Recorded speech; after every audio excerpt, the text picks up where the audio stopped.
But it's the countless hours of repetition, and you have to make sure the form, the technique, everything is to a T, like you said, perfecting everything in that one little strike so that it becomes muscle memory. The Ten Commandments of Wealth went live on Easter Sunday. Join thousands of other people that made a commitment to a brighter future, to more prosperity, to brighter ways and better days. If you want to see the rest of this interview with this champion and many others, do yourself a favor. Click that link. I'll see you inside the Ten Commandments of Wealth. It's right over there. Click that link. Bunny, what should you do? Click the link right there. Do it now. Today I'm chatting with McKee. AJ is the current champion at Bellator at 145 pounds. And your record is 18-0. 18 wins with 0 losses. So that's not accidental. There's a lot of things have to happen in the background. There's probably some level of natural talent, a hell of a lot of hard work, a lot of psychological adjustments, I'm sure, over time. Where do you want to start on that? Fill them in. Tell them how easy it was. 18-0. It wasn't easy. It's been a long journey, long process from generation to generation. Just following my father's footsteps. My father was 8 years undefeated, so following his footsteps, stepping into the game, and just setting my goals really high. 8 years undefeated was my first goal. Obviously, beating my father's goal, becoming a world champion is another goal, and I wrote myself $1 million check when I was a kid, which is pretty crazy, and then I won the world title and the $1 million check in the same night, so that was pretty phenomenal.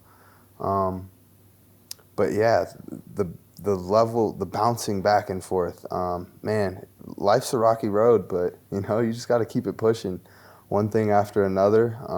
I've had my father in my corner the entire way.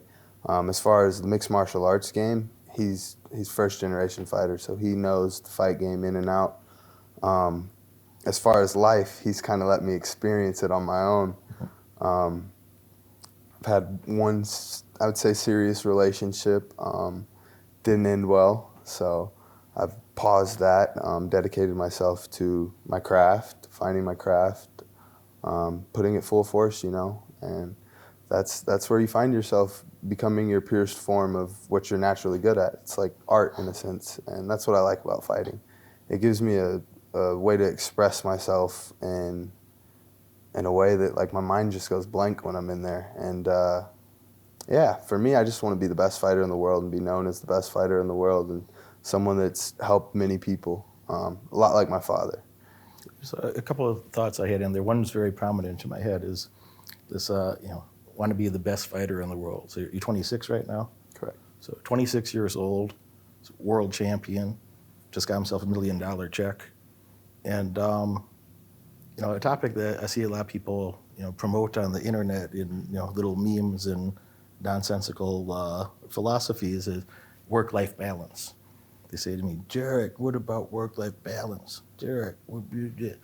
And I said, well, work-life balance sounds great, and you're like, your 40s or 50s. That I'm about to turn 43, so I'm just starting to think a little bit about, maybe I could have a little more balance in my life. But the things that got me results in life was really being very obsessive and focused on a couple things. And I suspect, just the way you said that you're recommitting yourself to your craft, that I suspect you don't have a whole lot of balance in your life at this moment. That maybe you'll have that later on, but I don't think that, I don't want to put words in your mouth, but maybe you tell them, like, do you do a lot of things that normal people do, and then also got yourself $1 million check and a world champion belt, 18-0 record at age 26? No, definitely not. I've made a lot of sacrifices. I would say dropping out of college, I didn't know, well, I knew what I wanted to do, and I didn't know what a degree would help me with in the fighting world. So leaving that behind, stepping into the fighting world full of force, there were a lot of hiccups. You got the superstar party life. I kind of went through that early. I worked at a club in Hollywood since I was like 18 up until early 20s. So I got to see the party lifestyle. I got to see Post Malone, Travis Scott, everyone you could think of. And seeing that aspect of the life and then envisioning myself as a superstar athlete, it was just a lot of sacrifices I had to make. But I think the most key point that my father kind of put in me with trying to figure everything out was being able to look in the mirror and self-reflect.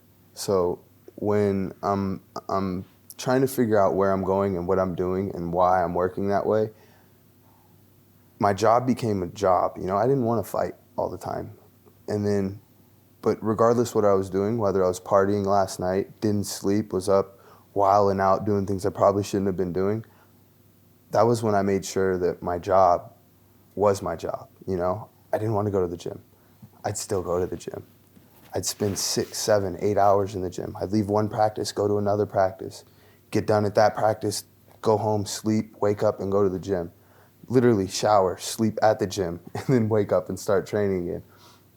But it's the countless hours of repetition, and it's not just countless repetition. You have to make sure the form, the technique, everything is to a T, like you said, perfecting everything in that one little strike so that it becomes muscle memory. So when it comes time you get hit or you're clipped in a fight, you know, sometimes your mind goes blank. You're unconscious, but you're on your feet and you're in there. So with knowing that, like, you need to know that your instinct is your instinct. So repetition's key, and man, I've spent 6 days out of the week, 6, 7 hours in the gym all day. So that's what I always tell kids. Like, I had a high school principal one time tell me, he was like, so what, you're gonna make a living out of fighting? And I'm like, yeah, like, definite, you know? And just seeing that path, and like wrestling was a big key in showing me the discipline. You know, you got to cut weight, you got to diet, you got to be able to put all these things into one. But at the same time, one little hiccup in your diet will affect you at a match. And people don't think to see all these things that go into this one project. They just see the final picture. And it's kind of the same thing with fighting. You know, they see the stars, the lights, the belts, but they didn't see the 6 days a week for 5 months leading up to one fight. You know, I've been in the gym since I won the world title, which was 8 months ago. Let's talk about a few of those details. I love to convey the gritty little details that, you know, people look at the end product and they'll be like, world champion, 18-0. What are some of the things that you had to say no to be able to say yes to that 18-0 record? I would say partying with my friends on the weekends, drinking.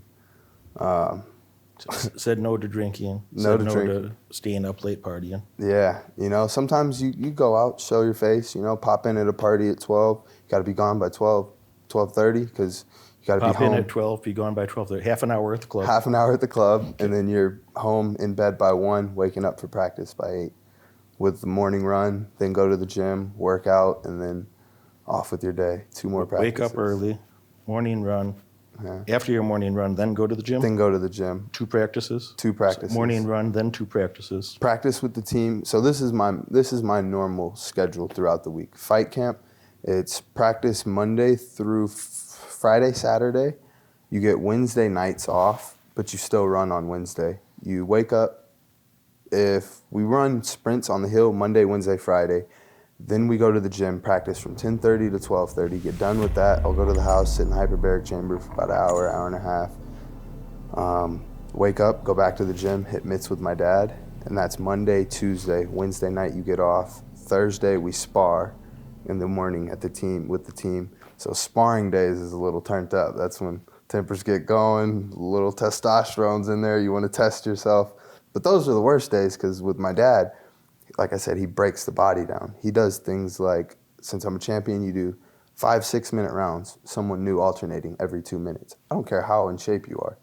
Mentally, you're going to be drained and you're going to be tired and gassed. You've got someone rotating in every 2 minutes.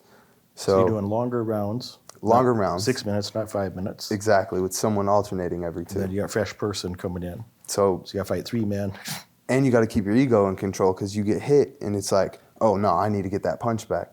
No, well, let me methodically figure out why I got hit and what I need to do so I don't get hit again. You get your ego flaring and going. Now your testosterone's pumping, your adrenaline goes through the ceiling. Now you got an adrenaline dump. So it's training on a different level. and it's being able to manage that and control that. And that's what I'm learning now.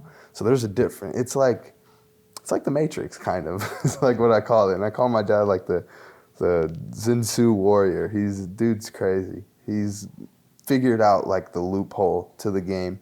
And his training is now making me even better, stronger, faster. That's why I'm honestly looking forward to going up and fighting in a bigger weight class and getting faster and stronger, because he's doing things with technology now.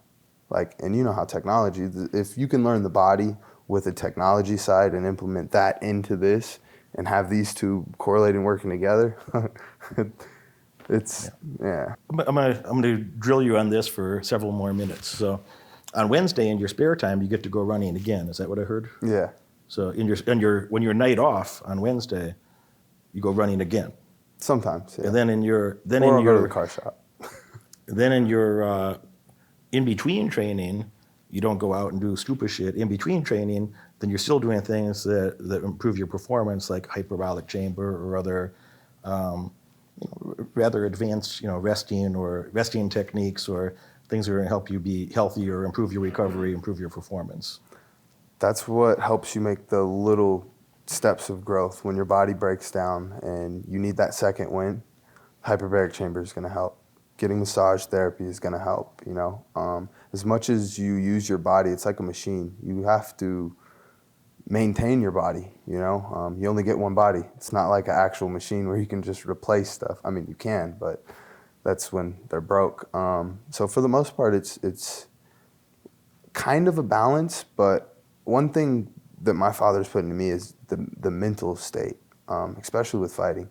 I feel like the mental aspect of it is so much key, and a lot of these guys, they don't have the mental strength to kind of push themselves to a different threshold, where that's where I was kind of raised in the fight game. And I have a saying, I say, I didn't choose fighting, fighting chose me. Because since I was a little kid, it's all I've known, it's all I've done. I thought I've had talking with numerous fighters and other athletes. When a person, you have to give 100%, but actually 100%. Like if you made an 80% effort, could you have anything close to the outcomes that you've had? Is your opponent making an 80% effort in his training? No, and it shows, because there have been times where I have put in 80, and then I've put in less than 80. I've taken a fight on a week training notice. Like, you knew you had this fight for a month, but you trained a week. I'm telling my dad, like, yeah, I need to go fight, but that's loving what you do. And over the years, that's where it grew to that. It wasn't always like that. It was like a fight, I was fighting. I felt like I was fighting kind of my own craft of becoming who I knew I was capable of coming. But I think that's like my own kind of self-doubt, or not a self-doubt, but like kind of a fear of who I envision myself becoming. But now I just embrace it, But the goals that I've set for myself, fighting-wise, life-wise, even now, I'm still evolving. And I think that's just self-reflecting. When you're able to self-reflect and evolve constant, there's always a learning lesson. And that's... That evolution is the point that I wanted to get to with the nerd math that I like, and the nerd math that a lot of people in my audience, a lot of nerds watch me, a lot of business nerds, so that we got to give them some numbers to work with. So it won't be hard numbers, though. Think if you made a 100% effort in your next training camp. I'm sure there's plenty of training camps you made legit 100% effort. Mm-hmm. But in the next one, you got to work even harder. You got to make those psychological adjustments. You got to learn new things, train even harder, go a little easier on some things, a little harder on other things to optimize the way that your body and find the optimal balance of what your body and the holes in your skill set that you want to improve more rapidly, adjust your recovery proportionally, and that's just not just MMA training, but then the cardio and the psychological efforts that have to go into that. Other times in your life when you were a younger man, I'm not trying to put words in your mouth, but I suspect that what used to be 100% isn't good enough to do what you're doing today. No. You got to learn new things and up the bar, and your 100% 3 months later is a tougher challenge than it was 3 months ago, and 100%. So when a person's making a a half-ass effort at something, whatever it is for them. When somebody out there is making a half-ass effort, I just don't anticipate they'd have very good outcomes at anything. And I know for myself in business, if I made if I did 80% of the work that I did, I wouldn't have 80% of the outcome. I think I'd be fortunate to have 3% of the outcome. And if I made a 90% effort, I wouldn't have 90% of the outcome that I've created for myself. I think I'd be fortunate to have a 20% of the outcome. I was living on my coach's living room on a mattress. I ended up just bouncing at a bar. I'd been a cop. I quit my job. And Derek Moneyberg presents 10 Commandments of Wealth. Took the gamble on myself to become a successful professional fighter and make it to the UFC or Pride. And at the time, am I making a sacrifice right now, or am I just investing in a better future? So it's easier for me to make those decisions when I think about it is like, oh. Yeah, absolutely. And now that you mention it, having to actually really process and think about it, I think that word sacrifice is kind of like, I believe it's the word that the ones at the top kind of use to make everyone else feel better about it. Because when you're at the top, now you realize that was an investment. Was everything just golden and easy and handed to you, or do you have a little struggle yourself along the way? No. Yeah, in 2013 and 2015, I was living out of my car, full time, and I was too proud to ask for help. Like, how ridiculous is that? You're living out of your car and you think you know it all. And 2015, that's when I kind of I knew that I didn't know it all. So why not find experts in that and really shortcut that? I thought I was going to just chip away. I thought I was just going to read books till I was an expert. Mm-hmm. I never really talked to anyone that actually did it. It's been about a week since I've joined the 10 Commandments of Wealth program, and there's so many interviews that are offered in this program. I'm inside the Derek Moneyberg 10 Commandments of Wealth program. This is an awesome program that you're gonna love. I'm gonna use the principles and the knowledge from this program to help me boost my leads in my marketing firm. Buy this program, it's a wonderful investment for your future. You won't regret it and you'll absolutely love it.